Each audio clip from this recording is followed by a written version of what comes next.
Hello, thank you for your interest and information about navigating the education system. This information and list of resources was developed by Community Advancement Network staff and Language Access Action Team.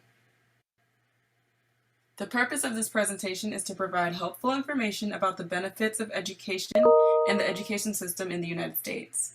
This presentation includes information about adjusting to schools in the United States, tips to support your children, a summary of education options to consider after high school and available to parents and adults, and information on how to get an interpreter.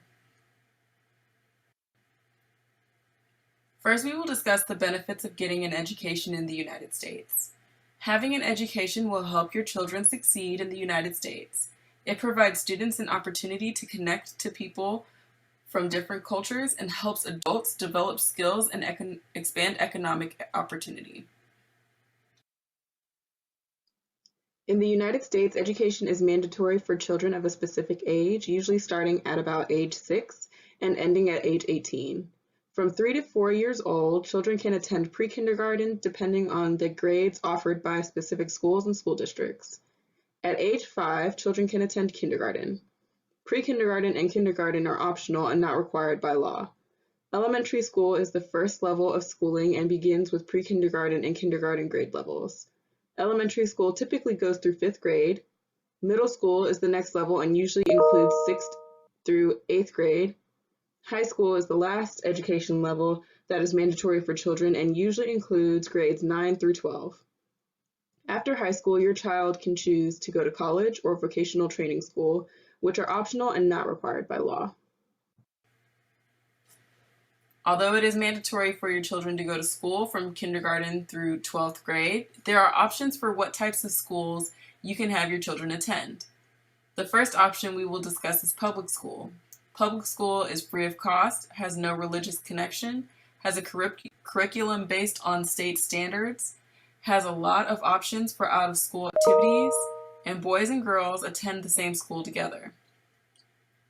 If you practice a religion that has a dietary restriction, you can make specific meal requests with the public school cafeteria.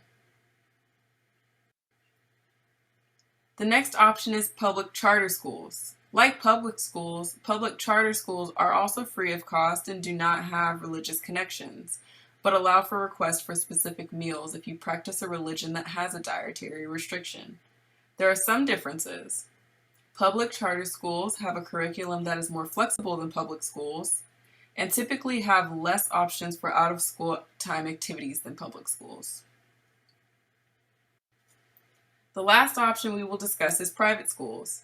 Unlike public schools or public charter schools, private schools are not free and may be very expensive.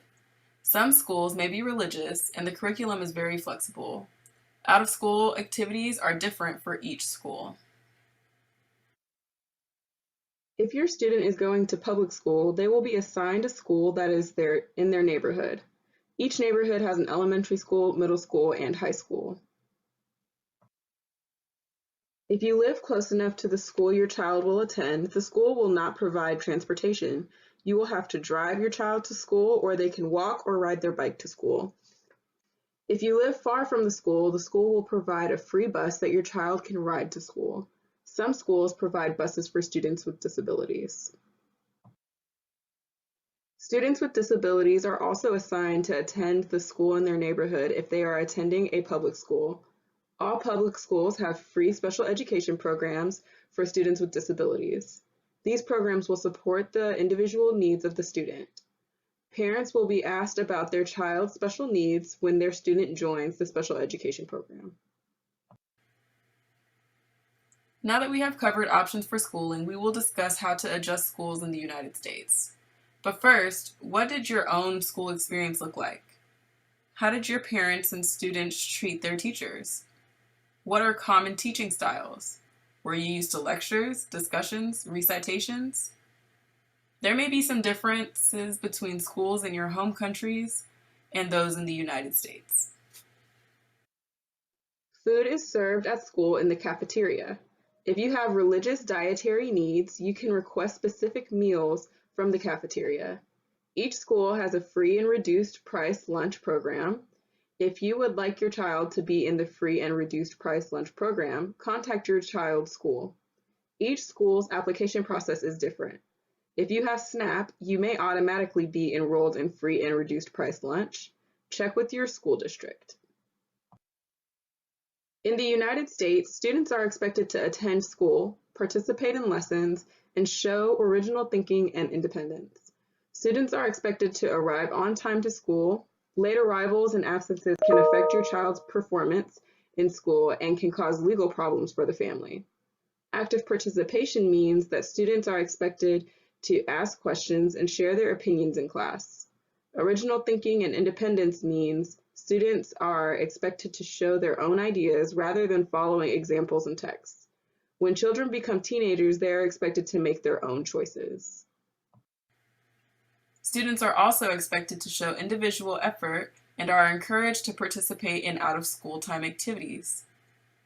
Individual effort means that while students will often have to work in groups, they will be graded on their own achievements and work. Out-of-school time activities takes place after regular school hours and are not mandatory. Out-of-school time activities can include sports, art, or cultural activities. It is very important for parents to support their children's school life. It helps build your child's confidence and supports their success. It also demonstrates to teachers that you want to be engaged with what's happening in the classroom and at the school. There are a lot of things you can do to support your children. You can join school tours or attend an orientation or open house at your child's school before the new semester starts. You can also ask your children what they learned in class on a particular day as a way of showing interest and concern for them and their education. You can work with your children on their homework and ask the school for tutoring if help is needed. And you can attend parent-teacher conferences that are regularly scheduled by the school or request a meeting with your child's teacher if you have questions or concerns.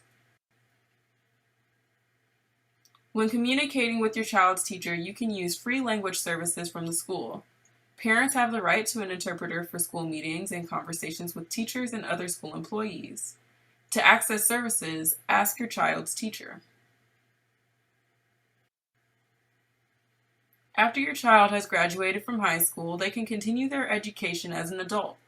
Some things to think about when choosing what to do after high school are your child's interests and career plans. What do they want to be in the future? Also think about the cost of post-secondary education, like the cost of tuition and the availability of scholarships.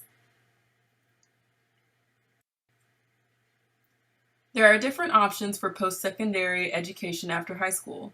You may choose to earn an associate's degree, which takes 2 years to complete. This option is available at local community colleges.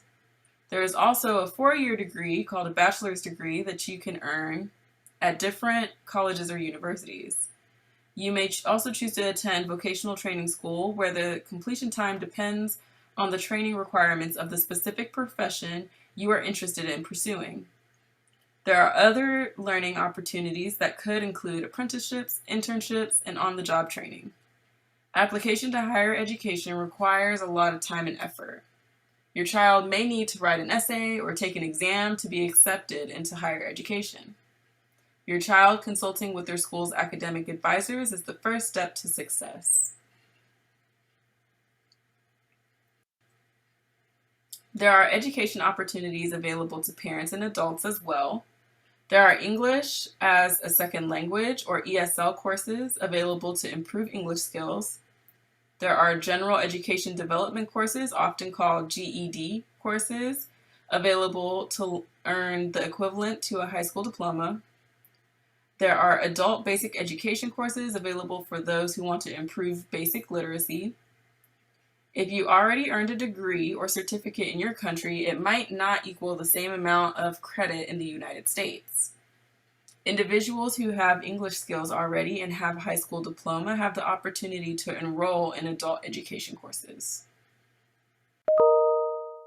If you are seeking language services, you can show organizations your I Speak card to let them know what language you speak and need translation or interpretation services in.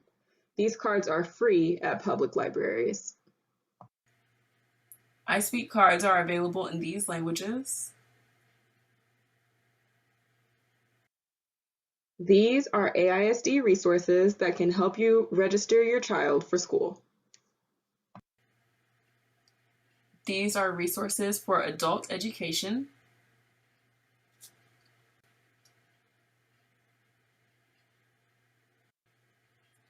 For more information, visit wecanatx.org. And if you have any questions or would like a presentation, email info@canatx.org.